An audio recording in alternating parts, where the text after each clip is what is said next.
श्री आचार्य श्री महाप्रभु जी की जय। श्री गोपीनाथ प्रभु चरण की जय।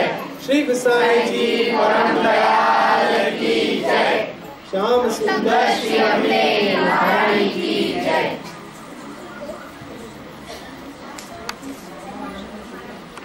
जय।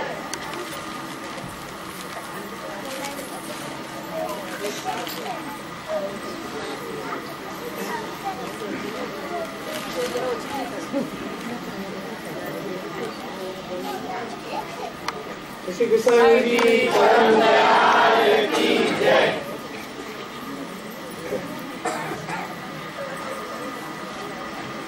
सर्वप्रथम सभी विनंती पोता मोबाइल साइलेंट मोड पर के भाग्यवान वैष्णव वृंद ने भगवत स्मरण તેમજ પ્રભુચરણ શ્રી ગુસાઈજીના અગ્રીમ પ્રાકટ્ય મહોત્સવની અનેકાનેક બધાઈ। આજના આપણા કાર્યક્રમોના અંતર્ગત આજનો આ બીજો દિવસ છે, તો તેની પણ મંગલ શરૂઆત આપણે મંગલાચરણથી કરીએ। બાલબોધિની પાઠશાળાના બાળકો રજૂ કરશે મંગલાચરણ। મંચ ઉપર આવી જાય બાળકો। गोपीजन वल्लभाय नमः। श्रीमदाचार्य चरण कमलेभ्यो नमः। श्री गोसाई जी परम दयालवे नमः। श्री गुरुवे नमः। चिंता संतान हंतारो यत्पादाम्बुजरेणो श्रियानान्ता निजाचार्यं प्रणमामि मुहुर्मुहुः। यदनुग्रहतो जन्तु सर्वदुःखातिगो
श्री विठ्ठलराय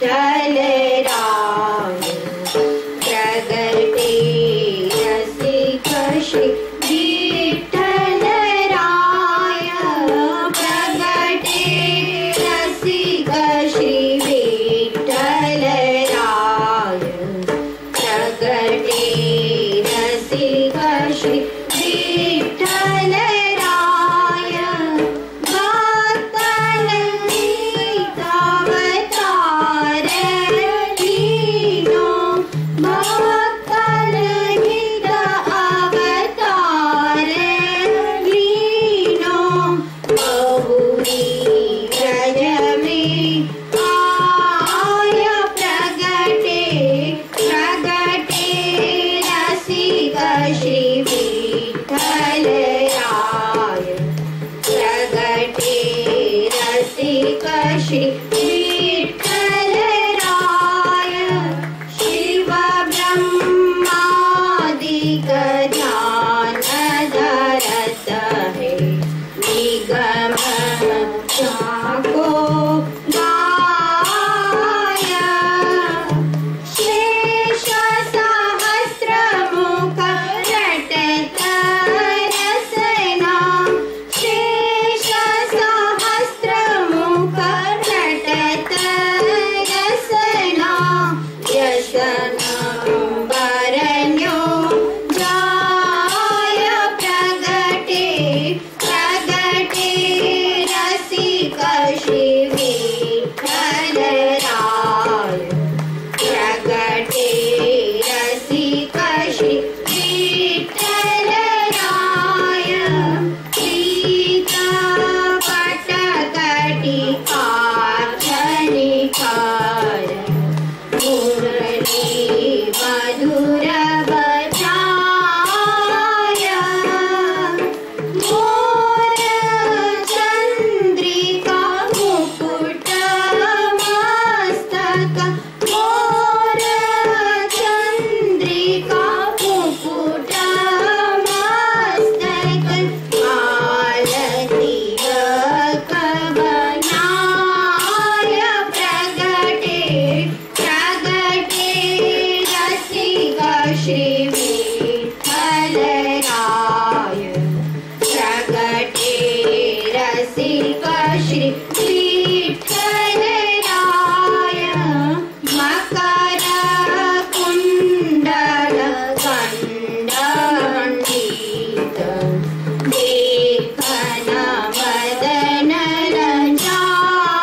रसिक श्री विठ्ठलराय मकर कुंडल गंड मंडित देखन बदन रंजाय वाल्मीकि संग विलसत वाल्मीकि संग विलसत रासमंडल माय प्रगटे प्रगटे रसिक श्री विठ्ठलराय प्रगटे रसिक श्री विठ्ठलराय अंग अंग अनंग सुंदर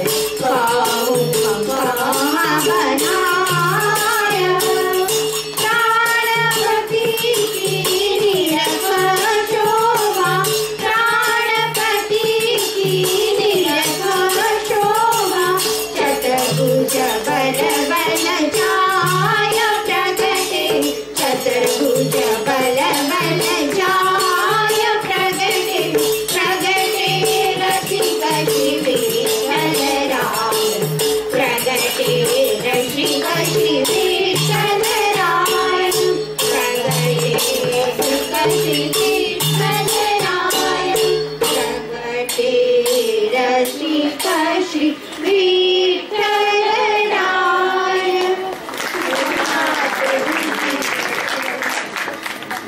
गवाधीश की जय श्री जी परम दयाल की जय श्री श्याम सुंदर श्री रमणे महारानी की जय हरि विराजता सर्वे वल्लभ पूर्णिमा दंडवत प्रणाम श्री गुसाई जी ना सेवा स्वरूप श्री नवनीत प्रियाजी છે તે હાલ નાથદ્વારામાં બિરાજે છે શ્રી ગુસાઈજીના પ્રથમ પુત્ર શ્રી ગિરધરજી છે તેમના સેવક સ્વરૂપ શ્રી મથુરેશજી છે તે હાલ કોટામાં બિરાજે છે શ્રી ગુસાઈજીના બીજા પુત્ર શ્રી ગોવિંદજી છે તેમના સેવક સ્વરૂપ શ્રી વિઠ્ઠલનાથજી છે તે હાલ નાથદ્વારામાં બિરાજે છે શ્રી ગુસાઈજીના ત્રીજા પુત્ર શ્રી બાલકૃષ્ણલાલજી છે તેમના સેવક સ્વરૂપ શ્રી દ્વારકાધીશજી છે તે હાલ કાકરોલીમાં બિરાજે છે શ્રી ગુસાઈજીના ચોથા પુત્ર શ્રી ગોકુલનાથજી છે તેમના સેવક સ્વરૂપ શ્રી ગોકુલનાથજી છે તે હાલ ગોકુલમાં બિરાજે છે શ્રી ગુસાઈજીના પાંચમા પુત્ર શ્રી રઘુનાથજી છે તેમના સેવક સ્વરૂપ શ્રી ગોકુલચંદ્ર માજી છે તે હાલ કાંબનમાં બિરાજે છે શ્રી ગુસાઈજીના છઠ્ઠા પુત્ર શ્રી રઘુનાથજી છે તેમના સેવક સ્વરૂપ શ્રી બાલકૃષ્ણલાલજી છે તે હાલ સુરતમાં બિરાજે છે શ્રી ગુસાઈજીના સાતમા પુત્ર શ્રી મદન શ્રી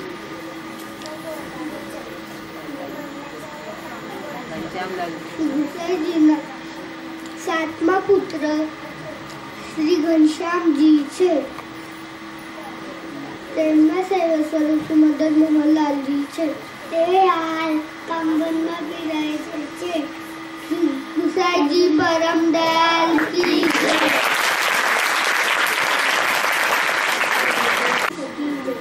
एक दिवस श्री गुसाईजी मानसरोवर पर संध्या वंदन કરવા ગયા હતા ત્યાં હંસ અને હંસની જોડી શ્રી ગુસાઈજી પાસે સરોવરમાંથી જળ પીવા લાગ્યું શ્રી ગુસાઈજીએ તેમના અંદરના દેવી આત્માને ઓળખીને તેમને નામ અને કંઠી પહેરાવી એ જોડું માનસરોવર પર જ રહેતું હતું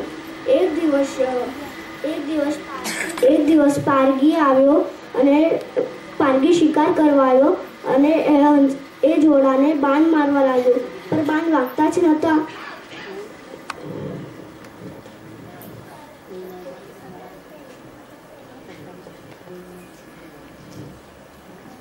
પછી સાંજના ઘરે જઈને સોચવા લાગ્યો કે આજે બાણ વાગતા કેમ નથી વાગતા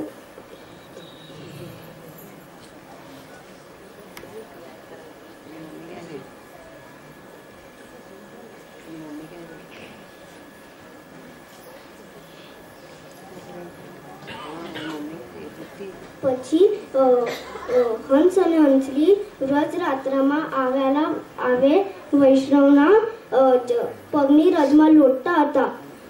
એ પારગીએ જોયું તો પારગી પણ વૈષ્ણવનો વેશ લઈને આવ્યો. પછી પારગી સોચવા લાગ્યો કે જેમ એ મારા ચરણ મારા પગની રજમાં લોટ છે, હું એમને પકડી લઈશ. તો હંસે હંસલીને કીધું કે સામેથી કોણ આવે છે? તો હંસલીએ કીધું એ તો પારગી છે, ગઈકાલે આપણને બાંધવાની કોશિશ કરતો હતો પણ આપણને બાર નતા વાગ્યા, એટલે આજે એ વૈષ્ણવના વેશમાં રહીને આપણને મારવા આવે છે. તો પછી હંસે કીધું કે ગયા જન્મમાં આપણે ગુસાઈજીના સેવક હતા, જ્ઞાતિએ બ્રાહ્મણ હતા, સેવા કરતા હતા, વૈષ્ણવને પ્રસાદ લેવડાવતા હતા. આપણે બ્રાહ્મણને ઘણું સન્માન આપતા હતા, સાધારણ વૈષ્ણવને એટલું સન્માન નહોતા આપતા. એ અપરાધ લઈને આપણે આ જન્મમાં હંસ અને હંસલી થયા છે. પારગી હંસ અને હંસલીને પકડવા ગયો એમ હંસ અને હંસલીના પારગીને સ્પર્શ થયા એમ પારગીની બુદ્ધિ નિર્મળ થઈ ગઈ. એમ હંસ અને હંસલીના સંગથી પારગી વૈષ્ણવ થયો. આ પ્રસંગનો સિદ્ધાંત એ છે કે કોઈ વૈષ્ણવને ઊંચા કે નીચા જાણવાના નહીં. વૈષ્ણવનું સ્વરૂપ મહાઅલૌકિક છે. શ્રી વલ્લભાદી સખી છે.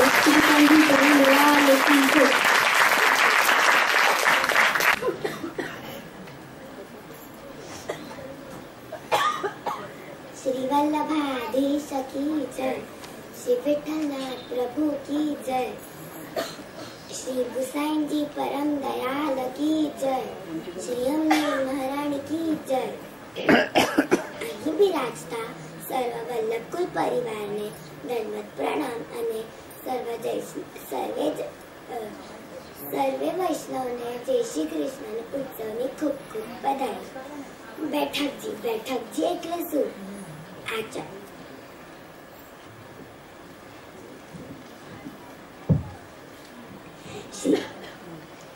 શ્રી આચાર્ય ચરણે દેવી જીવોને શરણે લેવા માટે 3 વાર પૃથ્વી પરિક્રમા કરી, એટલે કે ખુલ્લા ચરણે ચાલીને પધાર્યા. આપે જ્યાં મુકામ રાખીને શ્રીમદ ભાગવત પારાયણ કર્યું એ બધા સ્થાનને બેઠકજી કહેવાય છે. શ્રી ગુસાઈજીના 28 બેઠકજી છે. પહેલા શ્રી ગોકુલના બેઠકજી, બીજા શ્રી ગોકુલમાં બડી બેઠકજી, ત્રીજા શ્રી વૃંદાવનમાં બંસીવટના બેઠકજી, ચોથા શ્રી રાધાકૃષ્ણ કુંડના બેઠકજી, પાંચમા શ્રી ચંદ્ર સરોવરના બેઠકજી, છઠ્ઠા શ્રી ચંદ્ર સરોવરમાં ફૂલઘરના બેઠકજી, સાતમા શ્રી ગિરિરાજજીના બેઠકજી, આઠમા શ્રી કામવનમાં કુંડના બેઠકજી, નવમા શ્રી પ્રેમ સરોવરના બેઠકજી, 10મા સંકેતવનના બેઠકજી, 11મા શ્રી રીઠોરાણીના બેઠકજી, 12મા શ્રી કરહલ્લાના બેઠકજી, 13મા શ્રી કોટવનના બેઠકજી, 14મા શ્રી ખંભાતના બેઠકજી, 14મા શ્રી ખંભાતના બેઠકજી, 14મા શ્રી ચીલખાટના બેઠકજી, 15મા શ્રી પચવનના બેઠકજી, 16મા શ્રી બેલવનના બેઠકજી, 17મા શ્રી ચરનાટના બેઠકજી, 18મા શ્રી અડેલના બેઠકજી, 19મા શ્રી ગોળતેશના બેઠકજી, 20મા શ્રી સોરમજીના બેઠકજી, 21મા શ્રી ગોધરાના બેઠકજી, 22મા શ્રી અલીનાળા બેઠકજી, 23મા શ્રી 23મા શ્રી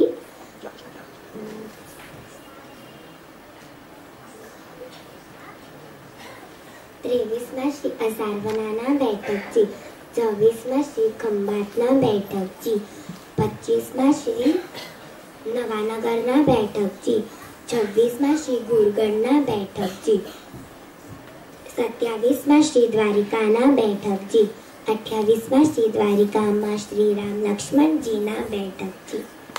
આટલું કહીને હું મારું વક્તવ્ય શ્રી ગુરુદેવના ચરણોમાં સમર્પિત કરું છું.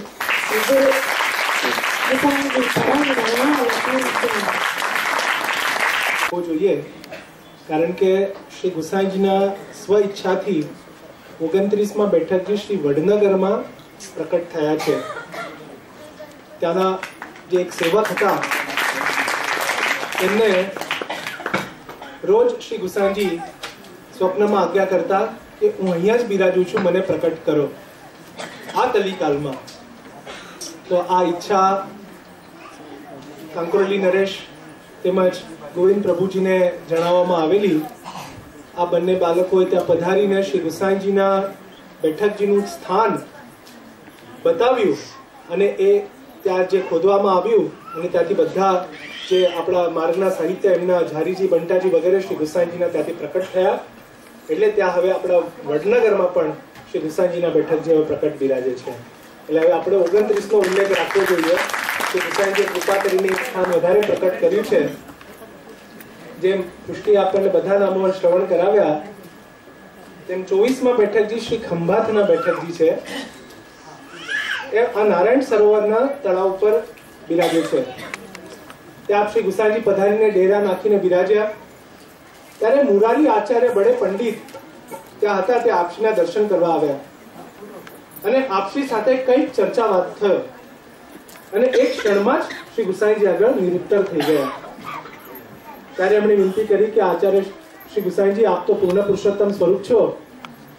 મનુષ્ય હોય તો એમની સામે જીતાય, પણ ઈશ્વરની સામે કઈ રીતે જીતાય? આમ કઈ દંડવત કરી ઘરે ગયા. ચાચા હરિવંશજી ત્યાં જ હતા. ત્યારે ચાચા હરિવંશજીએ શ્રી ગુસાઈજીને વિનંતી કરી કે જીવ તો દૈવી લાગે છે રાજ, આવા પંડિત તો આપણને માર્ગમાં જોઈએ. આપની ઈચ્છા હોય તો આપ એમનો અંગીકાર કરો. ત્યારે શ્રી ગુસાઈજી તો હસીને ચૂપ રહ્યા. એટલે ચાચાજી જાણી ગયા કે અજુમ શરણે લેવામાં કંઈક વિલંબ છે. તો આવું આ સુંદર ચરિત્ર આ ખંભાતના બેઠકજીમાં આપણને પ્રકટ કર્યું. હવે કાર્યક્રમમાં આગળ બાલિકાઓ એક નૃત્ય રજૂ કરશે. શ્રી વલ્લભ ઘેર પ્રકટ્યા. શ્રી વલ્લભ ઘેર પ્રકટશે આગળ 25માં બેઠકજી શ્રી નવાનગરના બેઠકજી છે. અહીંયા આ જામનગર નવાનગર જે હમણાં આપણે નવાનગર હવે જામનગર બાદરાણ દાસના ઘરમાં શ્રી ગુસાઈજીના બેઠકજી બિરાજે છે. ત્યારે શ્રી ગુસાઈજીએ રાજા જામત માછીનો ત્યાં અંગીકાર કર્યો અને અનેક જીવોનો ઉદ્ધાર કરીને આપશે ત્યાં સપ્તાહ કરી. આવા નવાનગરના બેઠકજી આપણા દંડવત પહોંચાડીએ અને હવે આ નૃત્યનો આપણે આનંદ લઈએ.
તેનું ચરિત્ર જોઈએ ત્યારે શ્રી ખૂબ જ આપ જ્યારે પણ જાઓ ગાગા ગુરગઢ ખૂબ જ વિકટ સ્થળ છે, એકદમ અંદર જવાનું એટલે ખૂબ જ નયન રમ્ય પણ છે. આપણે આમ જંગલમાંથી જતા હોઈએ એવો રસ્તો પણ છે. એટલા અંદર શ્રી ગુસાઈજી ત્યાં પધારેલા. ત્યાં ગાગા ગુરગઢમાં ત્યાં નાગજી ભટ્ટ આંબા લઈને આવ્યા અને આપ શ્રી ગુસાઈજીને જાણતા એટલે થોડા આંબા એક ટોકરીમાં ઝાડના ત્યાં છુપાવીને રાખ્યા અને એક ટોકરી લઈને આવ્યા. શ્રી ગુસાઈજીએ કીધું, અરે નાગજી શું લાવ્યો છે? અરે શ્રી ગુસાઈજીએ કહ્યું, શ્રી નાગજી ભટ્ટે કહ્યું કે આપને આ માટે આંબા લાવ્યો છો, આપ અંગીકાર કરો. ત્યારે શ્રી ગુસાઈજીએ કહ્યું કે આ તો શ્રી દ્વારકાનાથજીના લાયક છે. ત્યારે પહેલા તો દ્વારકાનાથજીને આરોગ આવવા જોઈએ, પછી ત્યાં મંદિરમાં પહોંચાડ્યા અને પછી શ્રી ગુસાઈજીએ ત્યારે આપણે અંગીકાર કર્યા. શ્રી ગુસાઈજી અહીંયા 3 દિવસ બિરાજ્યા અને ત્યાં નાગજી ભટ્ટ રોજ આંબાના મનોરથ શ્રી ગુસાઈજીને કરતા. આવું આ ગાગા ગુરગઢનું બેઠકજીનું ચરિત્ર છે. એવું દ્વારકામાં પણ આવશે. ત્યાં બીજા શ્રી ગુસાઈજીના 27મા બેઠકજી દ્વારકાજીમાં જગત દેહરાના સમીપ શ્રી દાવજીના મંદિરમાં બિરાજે છે. ત્યાં શ્રી સેવાના અવકાશમાં બિરાજતા અને કથા શ્રવણ બધાને કરાવતા અને સર્વેને ખૂબ આનંદ થતો. આવશે આ દ્વારકાજીનું જગત દેહરામાં દાવજીના મંદિરમાં. અને બીજું જેમ આપણે કીધું કે 28મા બેઠકજી શ્રી રામ લક્ષ્મણજીના મંદિરમાં છે. એનું ચરિત્ર આપણે હવે આગળ જોઈશું. હવે આજના કાર્યક્રમની મુખ્ય શોભા કહીએ તો રસખાનજીના ઉપર એક નાટિકા હવે પ્રસ્તુત આપણી રસખાનજીના પ્રસંગ ઉપર એક નાટિકા પ્રસ્તુત થઈ રહી છે.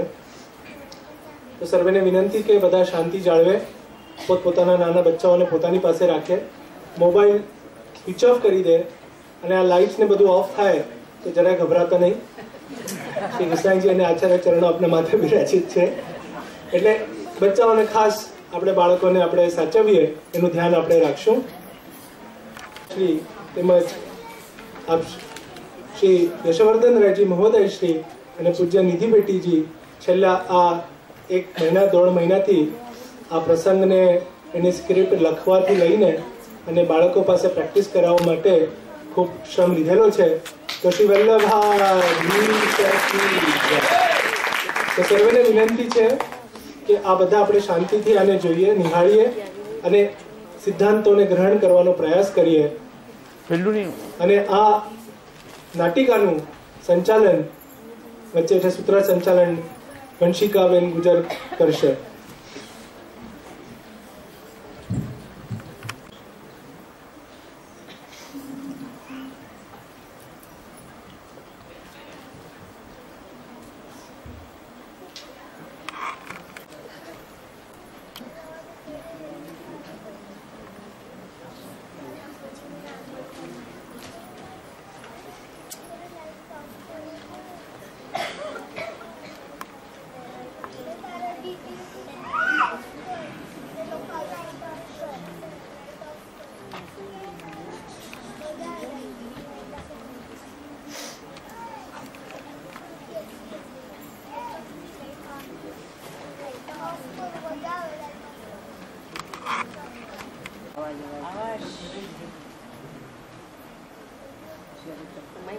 नायमात्मा प्रवचनेन लभ्य न मेघया न बहुना श्रुतेन यमेव एष वृणुते तेन लभ्य।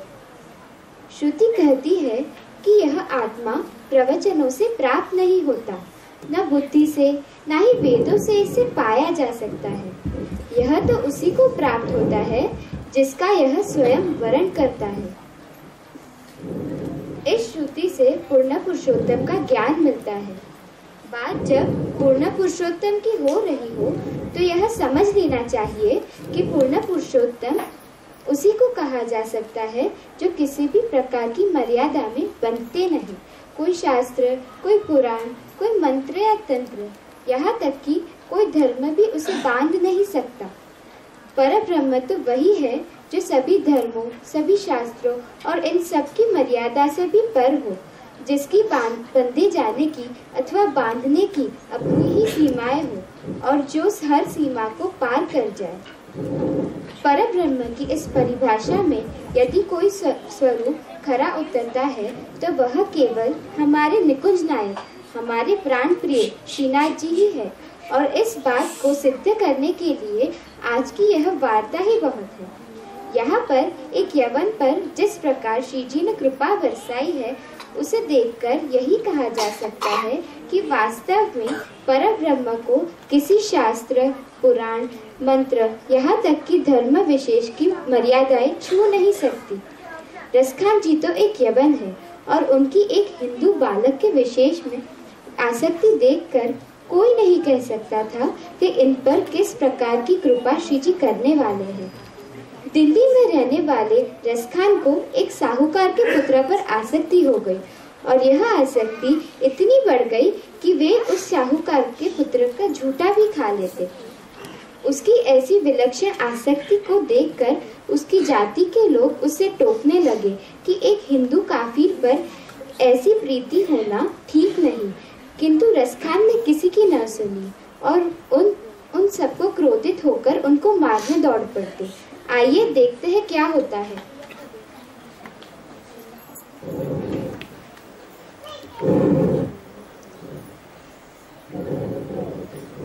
अरे ये देखो, बावरा वाला बैठा उस घर की ओर ताक रहा है। इसकी तो मती मारी गई है, ऐसा बावरा वाला सुनता है। कौन है ये आदमी? ऐसा क्यों हो गया है? इस घर में ऐसा क्या है भाई? अरे भाई क्या बताए, ये आदमी बड़ी जात वाला है और उस घर में एक 8-9 वर्ष का लड़का रहता है। बस उसी पर ये मोहित हो चुका है। बस उसी लड़के के पीछे पीछे घूमता रहता है, ना तो घर बार की शुद्धि है ना काट पान। इसकी जाति के लोग भी इसे समझाने आए थे, किंतु इसने इनकी एक न सुनी, उल्टा उनको मारने दौड़ता है। वो करते हिंदू बने का है, ये आदमी उस बने के पुत्र पर ऐसा आ सकता है कि उसका झूठा भी खा लेता है। कुछ भी कहो, आसक्ति हो तो इस आदमी की जैसे उस बंदे के पुत्र पर है वैसी हो। हाँ, इसे तो लोग जाति किसी का भी डर नहीं रहा। अरे रे, नाग अपना जन्म गवा रहा है। ऐसी आसक्ति यदि प्रभु पे होती तो उसका जन्म सुधर जाता। अरे भाई, कौन हो तुम? और मुझे देखकर सिर क्यों धुनाया तुमने? अरे भाई, ऐसी कोई बात नहीं है, हम तो आपस में ऐसे ही बात कर रहे थे। देखो, सच सच बता दो, क्यों सिर धुनाया? मैं जानता हूँ मुझे देखकर ही धुनाया है। सच कहोगे तो छोड़ दूंगा, नहीं तो बहुत मारूंगा। देखो भाई, हम तो वैष्णव हैं, हमको किसी से क्या लेना देना, हम तो आपको जानते भी नहीं। ये तो कुछ लोग आपके बारे में बातें कर रहे थे जो हमने सुनी। क्या बातें कर रहे थे? हाँ, जानता हूँ, मेरे उस बने के पुत्र पर आसक्ति की बातें करते होंगे। हाँ भाई, वही बातें हो रही थी, तो हमने कहा यदि ऐसी आसक्ति प्रभु पे लगा तो तुम्हारा काम बन जाए।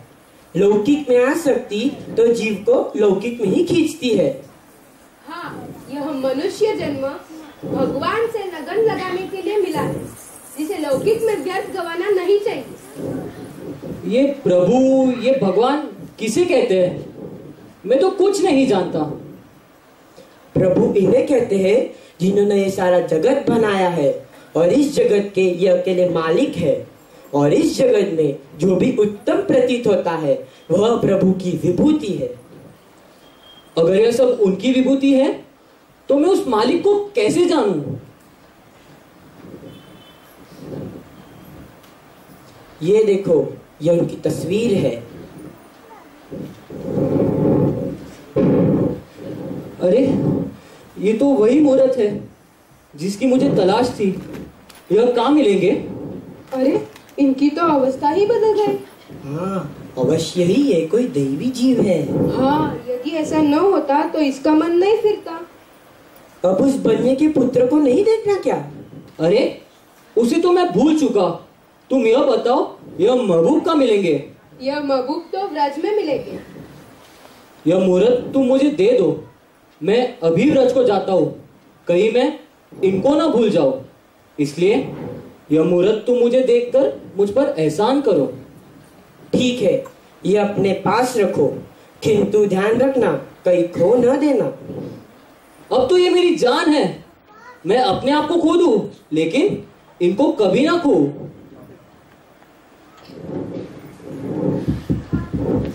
भाव प्रकाश में इस प्रसंग पर कहा गया है कि आसक्ति भगवत धर्म है, ताते लौकिक में हुई तो अंत में जीव को प्रभु की ओर ले जाते हैं। ताते आसक्ति सच्ची चाहिए। सच है, प्रेम, स्नेह, आसक्ति यह सब है तो भगवान के ही धर्म। जब वह साधारण प्रवाही जीव में होती है तब वह उस जीव को लौकिक में खींचती है, किंतु जब यही आसक्ति अपने शुद्ध रूप में होती है तब यह किसी साधारण लौकिक जीव को भी अलौकिक बना देती है, और यही आसक्ति उसे परम फल प्राप्त कराती है, जैसे रसखान जी को हुई। रसखान जी तो उस चित्र को देखते ही साहूकार के पुत्र के विषय में रही आसक्ति भूल गए और श्री जी को ही स्वरूप को अपना सर्वस्व मान बैठे। भगवत प्रेरणा से वे ब्रज की ओर चल निकले। मार्ग में जितने भी देवालय, मंदिर आदि मिले, सब में इसी स्वरूप को खोजने लगे। कहीं पर भी उन्हें उस चित्र जैसा स्वरूप नहीं दिखा। तब वे गोवर्धन पर्वत के पास आए। यहाँ देखा तो बहुत सारे वैष्णव पर्वत पर चढ़कर जा रहे थे।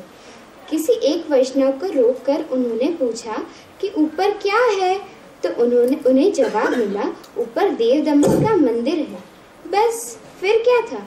रसखान जी को लगा शायद यहाँ उन्हें उनका महबूब मिल जाएगा। आइए देखते हैं क्या हुआ।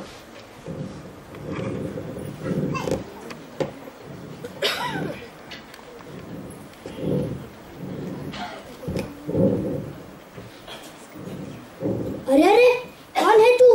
यहाँ क्या करने आयो है? हम रसखान हैं, महबूब के दीदार के लिए आए हैं। कौन रसखान, कौन महबूब? हटो यहाँ हंसू, ये कोई महबूब को करना है। जरूर यहाँ महबूब ही था, पर उसने तो मुझे आने ही नहीं दिया। मैं तो कितने ही मंदिरों में गया, लेकिन किसी ने भी मुझे धक्का नहीं मारा। इतना मजबूत पड़ा है, तब तो जरूर यहाँ महबूब ही रहेगा। यही बैठ जाता हूँ, कभी तो उनकी नजर मुझ पर पड़ेगी। यही बैठा रहूंगा, कहीं नहीं जाऊंगा। महबूब का दीदार तो करना ही है, चाहे जो भी हो जाए। रसखान जी को तो अब पक्का विश्वास हो गया कि उनके महबूब यहीं पर मिलेंगे, इसलिए दृढ़ निश्चय कर लिया कि अब तो मिलकर ही जाएंगे। श्री जी की लगन ऐसी लगी थी कि अपनी देह अनुसंधान भी ना रहा, यहाँ तक कि भूख प्यास की भी सुधि न रही। 2 दिन इसी तरह बैठे बैठे हो गए। तीसरे दिन जब राजभोग आरती हो चुकी और अनुसर हुए, तब भक्त के दुख को सहन न करने वाले निकुंज नायक प्रभु को ही रसखान पर दया आ गई। देखते हैं क्या हुआ।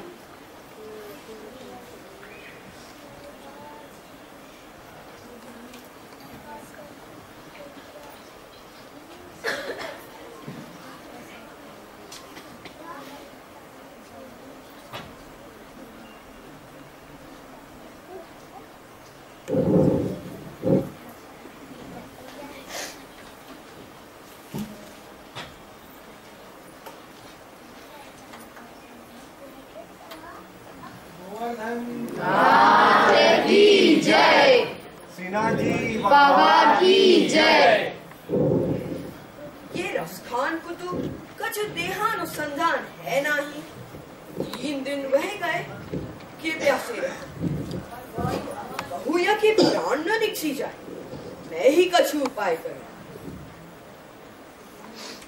ये बाग चंद्रिका के श्रृंगार में तो मुझे पहचाने को नहीं। वाके लिए तो मुकुट धरना पड़ेगो। श्री जी को उस दिन श्री गुसाई जी ने बाग चंद्रिका का श्रृंगार धराया था, किंतु रसखान जी जिस चित्र को लेकर अपने महबूब को खोज रहे थे, उस चित्र में तो श्री मस्तक पर मुकुट धरा हुआ था और कांचनी पहनी हुई थी। भाव भावना के अनुसार जब प्रभु अपने भक्त को रसदान करने की इच्छा करते हैं, तब मुकुट धरते हैं। हमारे मार्ग की प्रणालिका के अनुसार मुकुट दाई ओर झुका हुआ और आगे की ओर धराया जाता है। इसका भी एक भाव है। वेदों में परब्रह्म के लिए कहा गया है रसवै सह, अर्थात ब्रह्म रस रूप है और रस तरल होता है, और जब किसी तरल पदार्थ को एक पात्र में से दूसरे पात्र में डालना होता है तो पात्र को टेढ़ा करना पड़ता है। बस इसी भाव को दर्शाने के लिए प्रभु को मुकुट आगे की ओर झुका हुआ और दाईं तरफ तिरछा धराया जाता है। आज रसखान जी को भी इसी स्वरस रूप का आनंद दान करने की प्रभु की इच्छा हुई, इसीलिए मुकुट धारण कर प्रभु कृपा रस बरसाने के लिए तैयार हो गए। जैसा श्रृंगार उस चित्र में था, हूबहू वैसा ही श्रृंगार धर कर ग्वाल सखा आदि को साथ में लेकर आप पधारे और गोवर्धन पर्वत पर चढ़कर वेणुनाद करने लगे। वन में चरती हुई गायों को बुलाने के लिए प्रभु वेणुनाद करते हैं। बस उसी प्रकार संसार रूपी वन में सांसारिक प्रवाह को खो जाने वाले अपने जीवों को जब प्रभु स्मरण करते हैं, तब जीव में अपना सब कुछ भूल जाते हैं। प्रभु के उस वेणुनाद के वेश को रसखान जी ही की तरह खींचे चले आते हैं।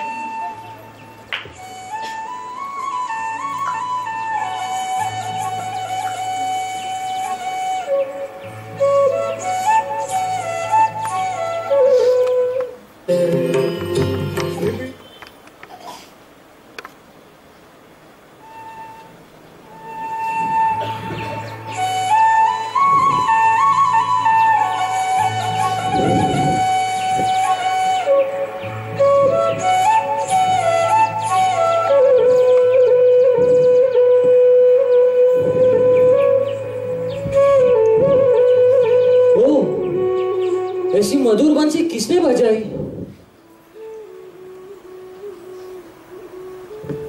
अरे ये तो वही महबूब है, वही श्रृंगार, वही मुहूर्त। अरे ये तो मोए झूले को भागो यहाँ सु। अरे कहाँ चले गए महबूब?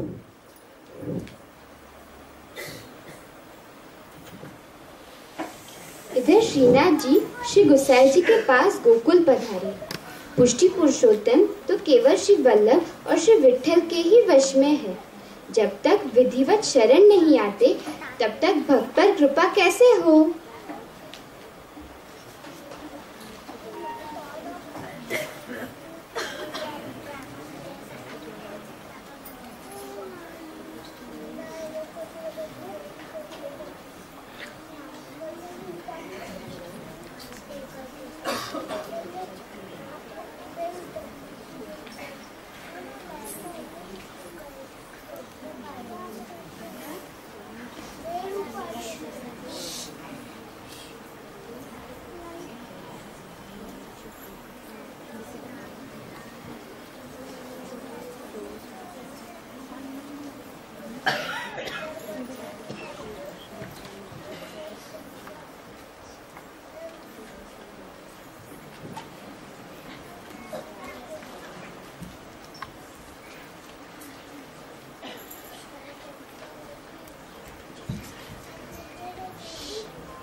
श्री गुसाई जी परम दयाल की जय।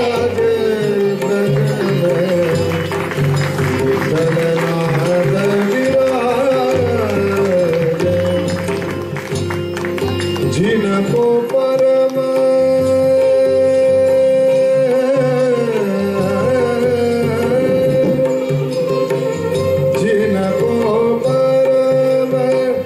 मनोहर श्रीमुख, जिनको परम मनोहर श्रीमुख एक कहीं देखत ही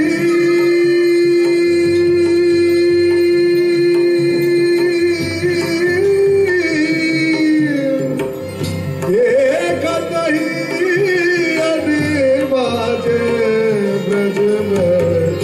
श्री विठल नाथ विराज। श्री गुसाई जी परम दयाल की जय। की जय। ओह, काका जी तो यह बोल रहे हैं, जगाओ इनको।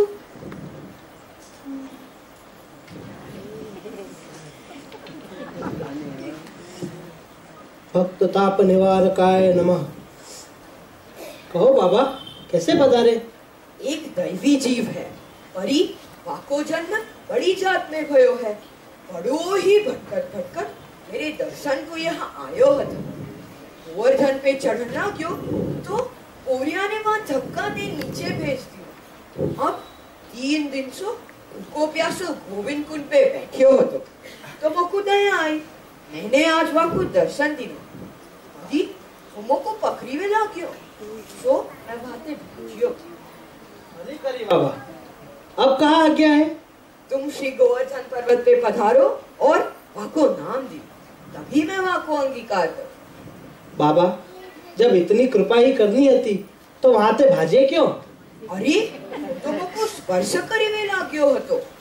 जब तक तुम ब्रह्म संबंध नाही कराओगे तब तक मैं 300 कैसे बोलूं? ताबी ना तो मैं बापू स्पर्श हूं ना कराई सकूं और इनके हाथ से अंगीकार हूं ना कराई सकूं। मेरी तो यही प्रतिज्ञा है। मैं वारी जाऊं बाबा, जैसी आपकी आज्ञा।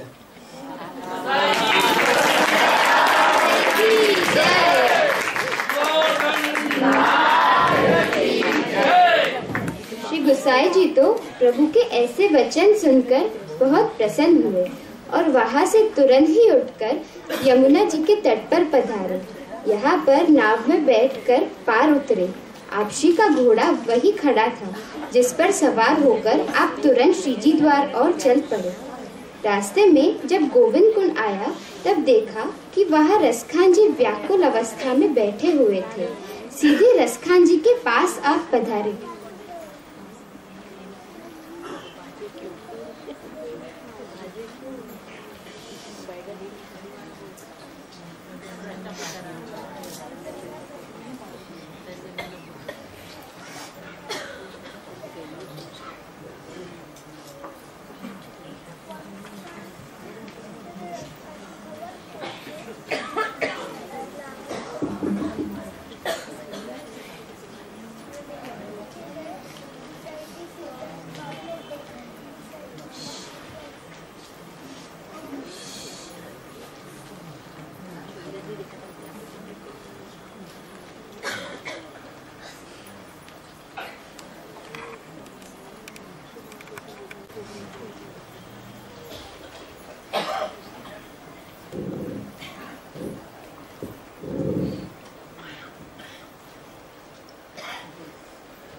ओहो, ये जो घोड़े पे से आए हैं मुझे तो बिल्कुल महबूब के जैसे ही दिख रहे हैं।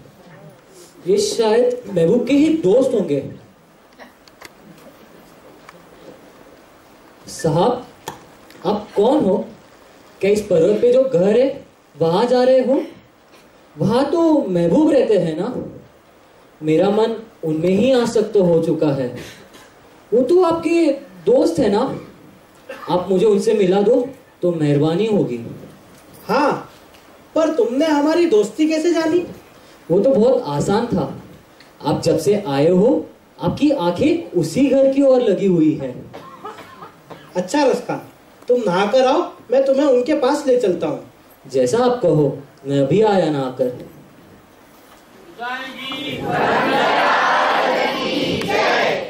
श्री गुसाई जी से आज्ञा पाकर रसखान जी को तो जाने कहां से इतनी फुर्ती आ गई कि तुरंत ही नहाकर वहां आ गए। आपशी ने कृपा कर उनको वहीं पर नाम सुनाया। आपशी ने अपने खवास को आज्ञा दी कि रसखान जी को ऊपर मंदिर में लेकर आ जाए। आपशी ने भी पर्वत पर चढ़कर श्री जी को उत्थापन करवाया और भोग सराने के बाद खवास को आज्ञा दी कि रसखान को श्री जी के दर्शन कराए।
रसखान जी आए गए।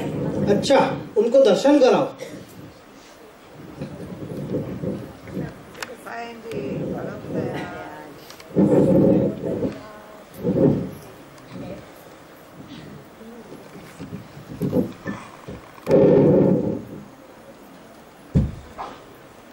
सारे अब कहाँ जात है?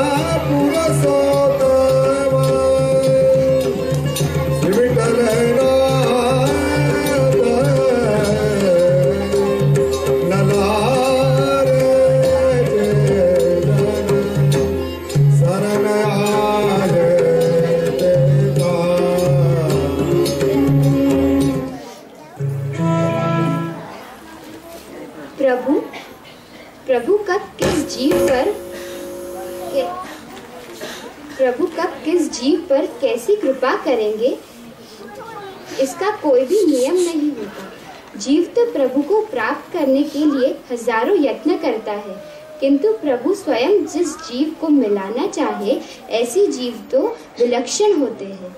रसखान जी की अलौकिक आसक्ति को अलौकिक बना देने वाले भी पुष्टि पुरुषोत्तम ही है। पुष्टि मार्ग की विलक्षणता इसी में है कि मानव को संसार से बांध कर रखने वाले स्नेह, आसक्ति, मोह जैसी भी भावनाओं को त्याग कर सन्यासी बन जाते हैं, उनको तो शास्त्रों में कही जाने वाली मुक्ति अथवा मोक्ष मिल जाता है। किंतु इन्हीं भावनाओं को जो जीव प्रभु के साथ जोड़ देता है, तब मोक्ष से भी बढ़कर स्वरूपानंद का पान करने के योग्य बन जाता है। रसखान जी को तो श्री जी ने हाथ पकड़ते ही सखा भाव का दान कर दिया। जब भी प्रभु गोचारण के लिए पधारते, तब अपने संग रसखान जी को ले पधारते। जहाँ जिस लीला के दर्शन रसखान जी को होते, वही उस लीला की कविता, दोहे, चौपाई आदि करने लगते। इस प्रकार रसखान जी को गोपी भाव सिद्ध हुआ। श्री गुसाई जी के कृपा पात्र रसखान जी का चरित्र अनिवर्णीय है। बोलो श्री प्रभुचरण गुसाई जी परम दयाल की जय।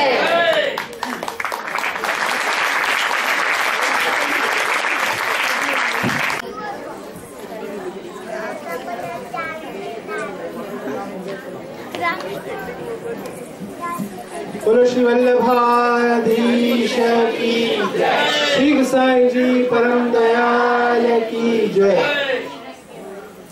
खरेखर जे जन शरण आए ते तारे, जे जन शरण आए ते तारे, दीन दयाल प्रकट पुरुषोत्तम श्री विठ्ठलनाथ ललारे। શ્રીનાથજીએ નિયમ રાખ્યો, ગોવર્ધનનાથજીએ કૃપા કરી, પણ ગોવર્ધનનાથજી શ્રી મહાપ્રભુજી શ્રી ગુસાઈજીના વચનથી બંધાયેલા છે। એવા ઘણા પ્રસંગો, રામાનંદ પંડિતના જલેબી આરોપવાના ઘણા પ્રસંગો આપણને મળી આવશે। આવી રીતે શ્રીજીએ કૃપા કરી, પણ શ્રી ગુસાઈજીએ જ્યાં સુધી બ્રહ્મ સંબંધની દીક્ષા ન આપી, નામ નિવેદન નહીં કરાવ્યું, ત્યાં સુધી શ્રીજીએ સ્પર્શ નહીં કરાવ્યો। આ માર્ગની મર્યાદા શ્રીનાથજી પોતે જાળવે છે। ખરેખર આ બધા જ પાત્રો માટે, અને શ્રી પહેલા તો શ્રી ગુસાઈજી સ્વરૂપે આપણને દર્શન આપ્યા, આપણા લાલનના ખૂબ ખૂબ દંડક પ્રણામ પહોંચે અમારા સૌના। બોલો શ્રી વલ્લભાધીશ। સર્વે પાત્રોના માટે અને ખૂબ અભિનય બધાએ ખૂબ જ સુંદર અહીંયા પાર પાડ્યો શ્રી વલ્લભના આશીર્વાદથી, શ્રી ગુસાઈના આશીર્વાદથી। તો આ સર્વે પાત્રો માટે આપણે એક વખત બધા માટે તાળીઓ પાડીએ અને વધાવી લઈએ।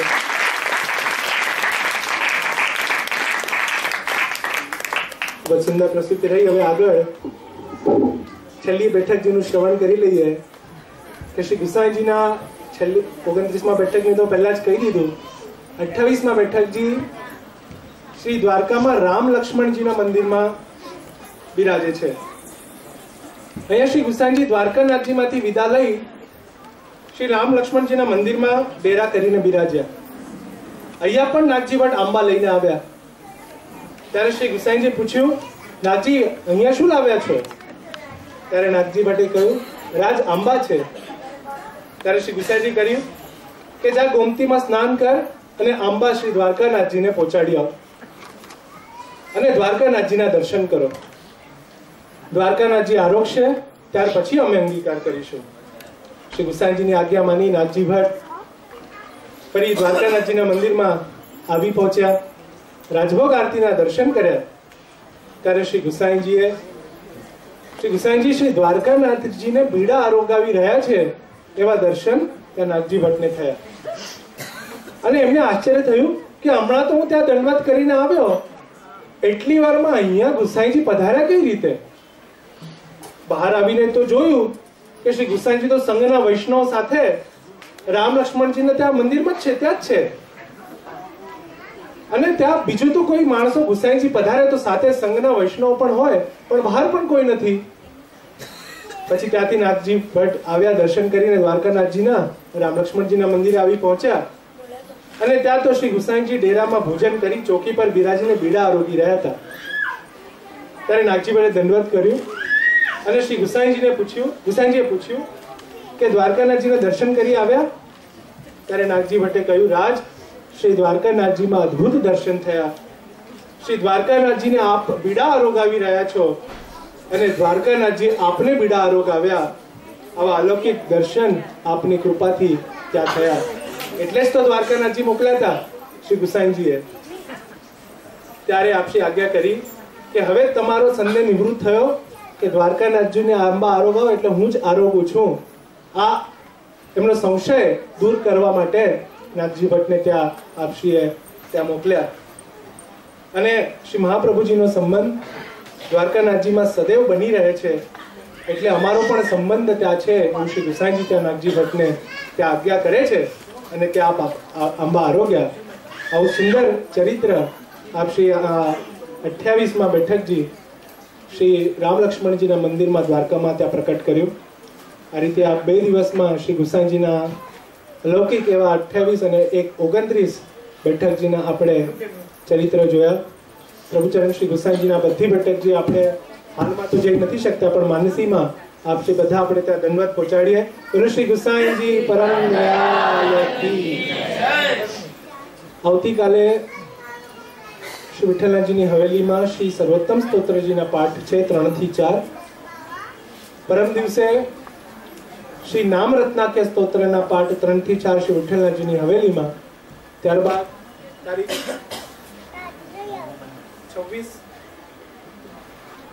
તારીખ 26 થી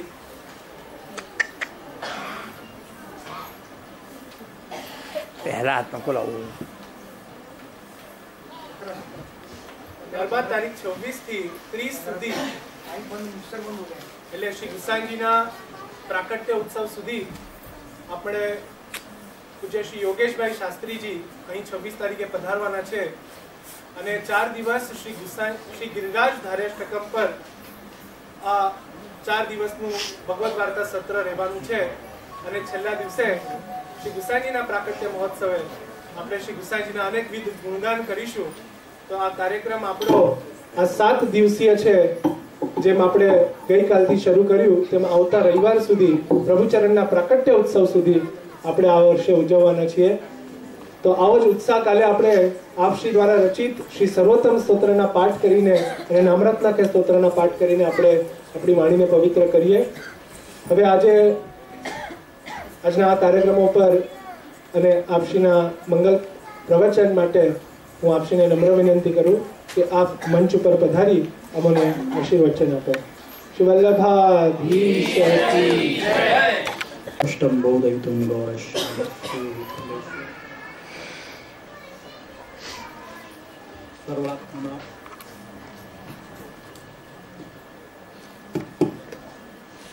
સર્વાત્મના પ્રપન્નાનામ માઇક ચેન્જ. શ્યામ પ્રિયાન્વિતમ સૌંદર્યમ નિજગતગતમ પ્રકટિતમ સ્ત્રી ગૂઢ ભાવાત્મકમ પુંગરૂપંચ પુનસ્તદંતર્ગતમ પ્રાવી વિશત્સ્વ પ્રિયે સંશ્લિષ્ટા ઉભયોર્બભૌ રસમયા કૃષ્ણો હિ યત્સાક્ષિકમ રૂપમ તત્ત્વતયાત્મકમ પરમભિ ધ્યેયમ સદા વલ્લભમ શ્રી વલ્લભ પ્રતિનિધિન તેજોરાશીન દયાર્ણવમ ગુણાતીતમ ગુણનિધિમ શ્રી ગોપીનાથમાશ્રયે સાયં કુંજાલયસ્કાસનમુપવિલસત્સ્વર્ણપાત્રં સદૌતમ રાજદ્યજ્ઞોપવિतं પરિતન્વસनं ગૌરમं ભોજપત્રं પ્રાણાનાયમ્ય નાસાપુટનિહિતકરं કર્ણરાજત્વમુક્तं વંદેર્ધોન્મીલિતાક્ષં મૃગમદતિલકં વિઠ્ઠલેશં સુકેશમ.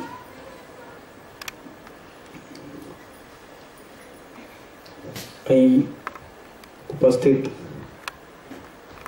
પરમ ભાગ્યવાન વલ્લભીય સૃષ્ટિ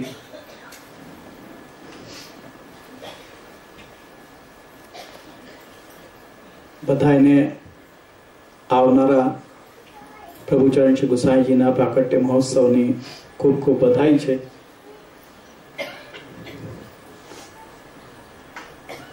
આપણે ત્યાં રીત છે કે ઉત્સવના આગમનની બધાઈ ઉત્સવના બહુ પહેલાથી શરૂ થઈ જાય છે. વિઠ્ઠલનાજીના ઘરમાં તો એકમથી શરૂ થાય છે બધાઈનો ક્રમ, પણ અન્ય ઘરોમાં ને શ્રીનાથજીમાં તો નોમથી જ એટલે 15 દિવસ પહેલાથી જ શરૂ થઈ જાય છે. એકદમથી ઉત્સવ આવી જાય તો આપણે તો સંસારી જીવ છીએ એટલે એકદમથી એ ભાવ એ ઉત્સાહ ક્યાંથી આવે? એટલે ઠાકુરજી આચાર્ય ચરણાનંદ ગોસાઈજીએ ખૂબ સમજી વિચારીને આજના જીવોનો ધ્યાનમાં રાખીને જ મને લાગે છે કે આ ક્રમ બાંધ્યો છે કે 15 દિવસ પહેલાથી વધાઈનો ક્રમ શરૂ થઈ જાય કે જેથી ધીમે ધીમે આપણને ખ્યાલ આવે કે હા હવે ઉત્સવ આવી રહ્યો છે એટલે હવે ઉત્સાહ વધવો જોઈએ અને આપણે એ લૌકિક ભાષામાં કહીએ તો એ મૂડમાં આવીએ. એટલે ઉત્સવની વધાઈનો ક્રમ તો પહેલાથી જ શરૂ થાય છે અને બીજા દિવસ સુધી ચાલતો હોય છે. અને આ ઉત્સાહમાં જ આપણે આજના પણ કાર્યક્રમો જે કર્યા એમાં વધારો થાય છે. અત્યારે જે આપણે નાટિકા નિહાળી, મુખ્ય એમાં જે સિદ્ધાંત દેખાય છે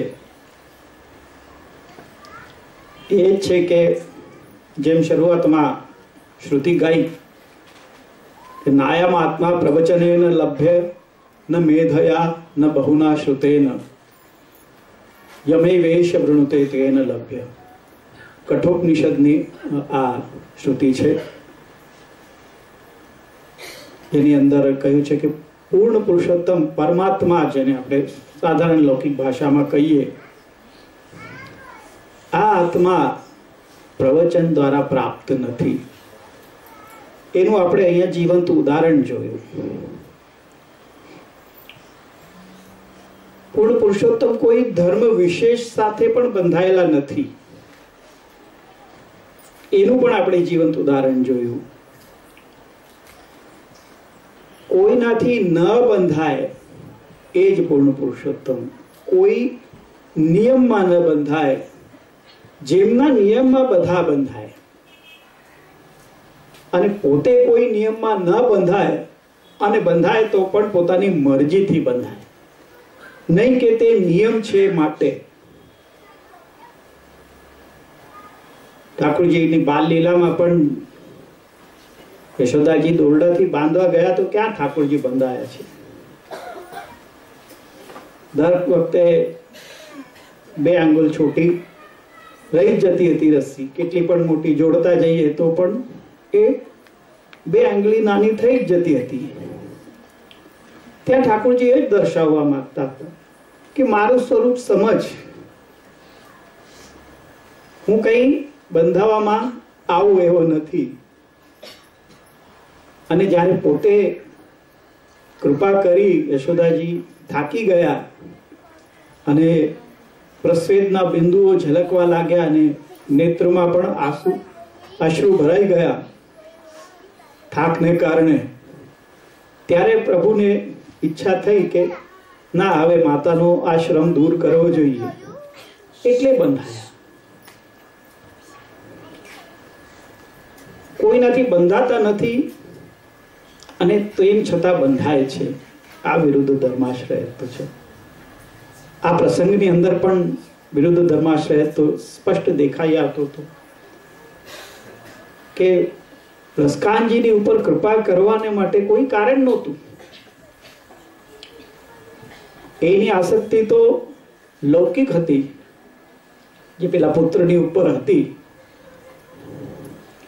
સાહુકારના પુત્રની ઉપર.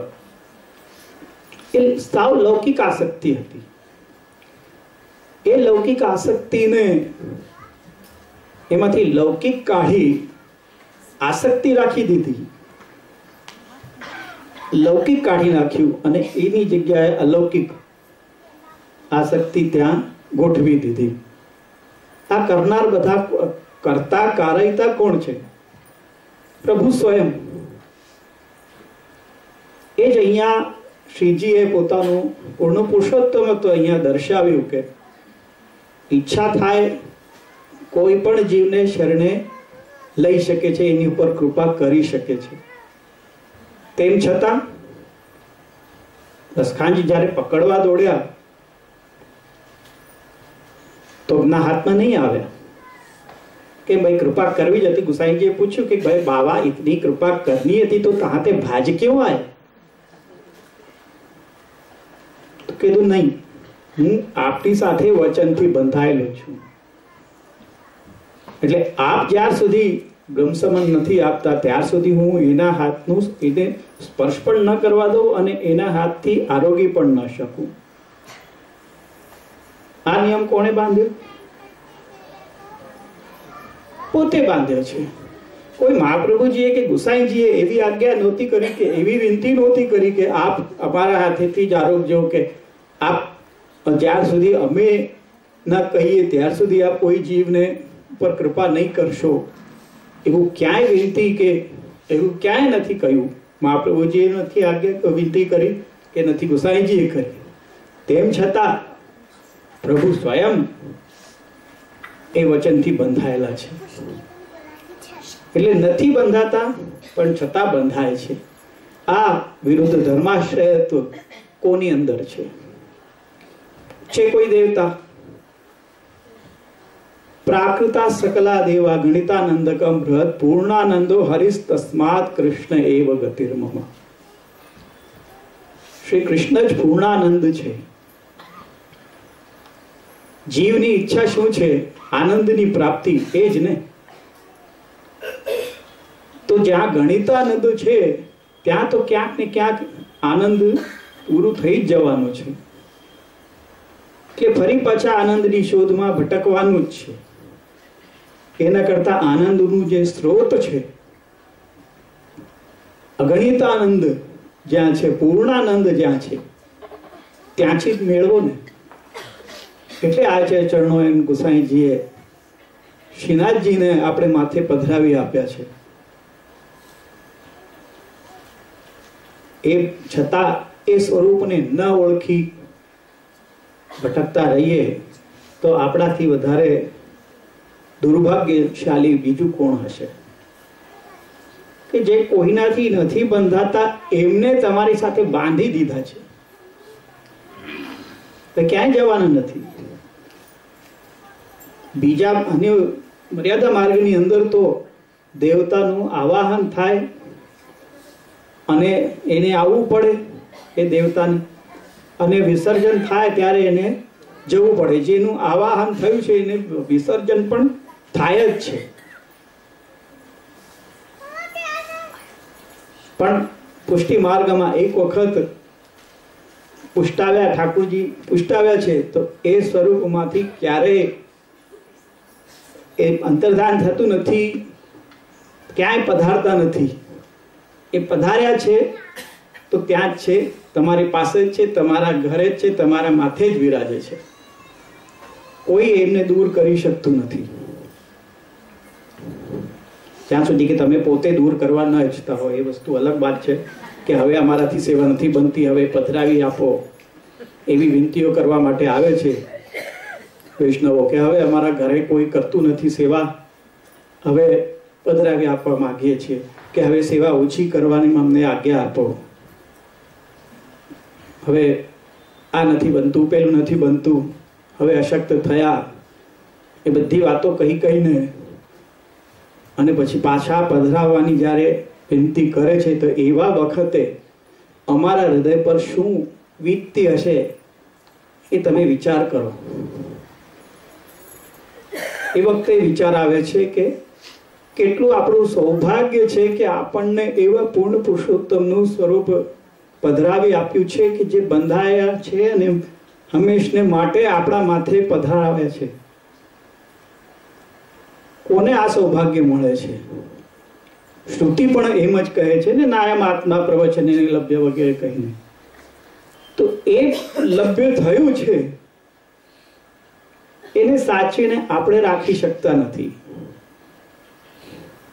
યા એમ કહો, એમ કહીને જ મનાવી લેવું પડે આપણા મનને કે પ્રભુને હવે આગળ પોતાની સેવા આગળના જીવો પાસેથી કરાવવાની ઈચ્છા નથી, એટલે આવી પરિસ્થિતિઓ ઊભી કરે છે. એ તો છે જ કે બધું પ્રભુની ઈચ્છાથી થાય છે, એટલે હવેના જીવો એવા અધિકારી નથી રહ્યા માટે પણ આવી પરિસ્થિતિ થાય છે. પણ આ પરિસ્થિતિ બહુ ખરાબ છે. જ્યારે પાછા પધરાવવામાં આવે છે પ્રભુને, એ પરિસ્થિતિનો સામનો કરવામાં અમારા માટે બહુ જ અઘરું હોય છે. પછી એ સ્વરૂપને ગ્વાલ મંડળીમાં પધરાવી આપવામાં આવે છે. બધું રોજ એના દર્શન અમારે કરવા અને મનમાં અફસોસ કરતા રહેવો, એ બહુ ખરાબ પરિસ્થિતિ છે. એ ન થવી જોઈએ. એ વસ્તુનું હવે આપણે ધ્યાન રાખવું છે. આપણા માથે જે ધન આવ્યું છે, ધર્મ હિતે પાયો એ ધન, નીકે રાખી યશોદા મૈયા નારાયણ ઘર આવ્યો. પદ કહે છે ને કે એને નીકે રાખ, સંભાળીને રાખ. આ કઈ એમને નથી મળતું. ધર્મ હિ તે પાર, એનું જે ધર્મ છે કૃપા કરવાનો, એના દ્વારા પ્રાપ્ત થયું છે. તમારા પોતાના ધર્મથી નહીં, પણ એનું જે ધર્મ છે ધર્મીનું, એનાથી એ તમને પ્રાપ્ત થયો.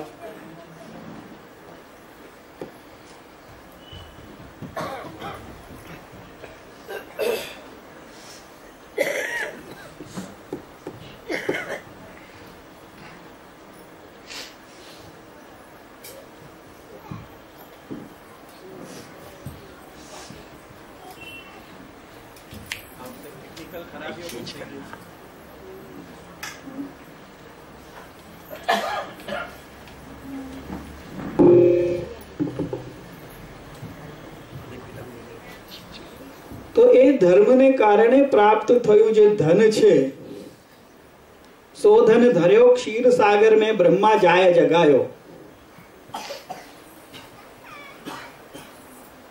કે દેવતાઓએ વિનંતી કરી કે પૃથ્વી પર ભાર વધી રહ્યો છે, આપ પધારો. એ પ્રકારની દેવતાઓએ વિનંતી કરી એક સ્વરૂપ જે નંદરાયજી યશોદાજીને ઘરે પધાર્યો, એ સ્વરૂપ આપણા માથે પધરાવ્યું છે. એટલે એ ધનને સાચવીને રાખવાનું કર્તવ્ય આપણું છે. એ ધનને માટે ઉત્તરાધિકારી તૈયાર કરવાનું કર્તવ્ય આપણું છે. લૌકિક ધન તો રહેવાનું છે અહીંયા જ, અને એ કોઈ પણ કમાવી શકે છે. લૌકિક ધન કમાવવું એ કઈ બહુ મોટી વાત નથી. એ કોઈ પણ કમાવી શકે છે, મેળવી શકે છે, ખોવાઈ પણ જાય છે, ફરી પાછું મેળવાઈ પણ જાય છે. એમાં કઈ બહુ મોટી ધાડ મારી હોય, તમે અંબાની થઈ ગયા, તમે ટાટા થઈ ગયા, તમે બિરલા થઈ ગયા, બહુ મોટી વાત નથી. પણ વૈષ્ણવ થયા એ બહુ મોટી વાત છે. વૈષ્ણવનું સ્વરૂપ ગઈકાલે પણ જોયું અને આજે પણ આપણે સાંભળ્યું. વૈષ્ણવ થવું એ બહુ મોટો ભાગ્ય છે. એ મળ્યું છે, એની કિંમત કરો, એનું મૂલ્ય સમજો. આજના પ્રસંગની અંદર એ જ વસ્તુ આપણને દર્શાવવામાં આવી કે પૂર્ણ પુરુષોત્તમની પ્રાપ્તિ થઈ છે. એ કઈ આપણા હાથની વાત જ નથી. આપણે નથી પધરાવ્યા આપણા ઘરે, એ પોતે પધારવા ઈચ્છે તો જ પધારે છે. એટલે પોતાની ઈચ્છાથી પધાર્યા છે. એનું સન્માન કરવું જોઈએ, એ નહીં ભૂલવું જોઈએ. બાકી આજના પ્રસંગોમાં બધાની ખૂબ સુંદર પ્રસ્તુતિ રહી છે. બાળકોથી માંડીને વધાઈ ગાન બહેનોએ જે ગાયું, જમનાજીના પદ માલકો શ્રાંગની અંદર ખૂબ સુંદર એ પ્રસ્તુતિ થઈ. એના માટે ખૂબ ખૂબ અભિનંદન અને વધાઈ. પછી માલો રાગમાં પ્રકટે રસિક શ્રી વિઠ્ઠલ રાય, એ પદ પણ બહેનોએ ખૂબ સુંદર રીતે અહીંયા પ્રસ્તુત કર્યું. એના માટે પણ ખૂબ અભિનંદન અને આશીર્વાદ. સપ્તનિધિ અને સપ્ત જે ગુસાઈજીના લાલજી, એમનું ખૂબ સુંદર પ્રસ્તુતિ મનન અને જયરાજ એ બંને બાળકોએ અહીં સરસ રીતે પ્રસ્તુત કરી. એના માટે એમને ખૂબ ખૂબ વાલ સહિત અભિનંદન છે. આટલી નાની ઉંમરમાં આટલા નાનકડા બાળકો જ્યારે એમના મુખેથી ઠાકોરજીના ગુસાઈજીના બાળકોના નામ સાંભળવામાં આવે છે, એનો જે આનંદ છે કે અનેરો જ છે. એટલે ખૂબ આનંદ થયો એમના મુખેથી સાંભળીને. પછી મેં જેમ કહ્યું કે વૈષ્ણવનું સ્વરૂપ ગઈકાલે પણ અને આજે પણ વૈષ્ણવનું સ્વરૂપ હંસ અને હંસની વાર્તાની અંદર આપણને જાણવા મળ્યું કે વૈષ્ણવનું કેવું સ્વરૂપ છે.